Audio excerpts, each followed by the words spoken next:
નમસ્કાર મિત્રો, કેમ છો બધા? મજામાં ને? તો મિત્રો, આજે આપણે એક ચકલી અને આળસુ તેમજ કપટી કાગડાની વાર્તા જોઈશું. તો ચાલો મિત્રો, વાર્તાની શરૂઆત કરીએ. એક ચકલી અને એક કાગડો હતો. ચકલીનું ઘર નાનું, મજબૂત અને ખૂબ જ સુંદર હતું. ચકલી આખો દિવસ કામમાં વ્યસ્ત રહેતી. તેને આળસુ વ્યક્તિની જેમ બેસવાનું ગમતું નહોતું.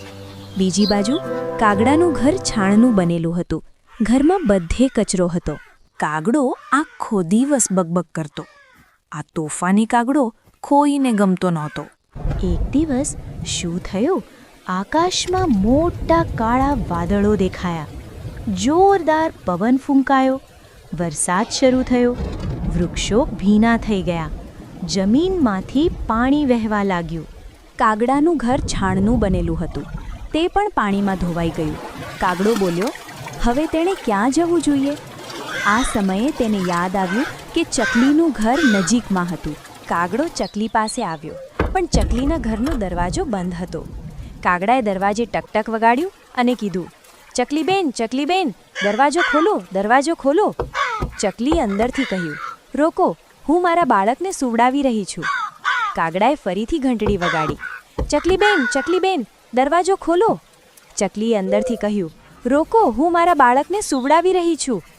કાગડો ખૂબ ભૂખ્યો હતો, પણ બધી પાણી હતું. બિચારો શું કરી શકે? તે આવા ચહેરા સાથે બડબડાટ કરતો ત્યાં ઊભો રહ્યો. જ્યારે ચકલીનું બાળક સૂઈ ગયું, ત્યારે તેણે દરવાજો ખોલ્યો. કાગડો ઘરમાં આવ્યો. તેને ખૂબ ઠંડી હતી, કારણ કે તે ભીંજાઈ ગયો હતો. ચકલીએ કહ્યું, તું ચૂલ્હા પાસે બેસ. કાગડો ચૂલ્હા પાસે બેઠો. ચૂલ્હા પર ખીર હતી. કાગડાના મોંમાં પાણી આવી ગયું. તેણે ધીમે ધીમે બધી ખીર પૂરી કરી. થોડીવાર પછી વરસાદ બંધ થઈ ગયો.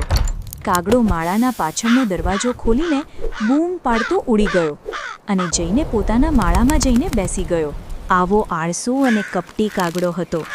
બેચારી ચકલી બેન નિરાશ થઈને પોતાના માળામાં બેસી રહી. બધું જોયા કરતી હતી. તો મિત્રો, અહીં આપણે જોયું કે કેવી રીતે મુસીબતના સમયે ચકલીએ કાગડાની મદદ કરી.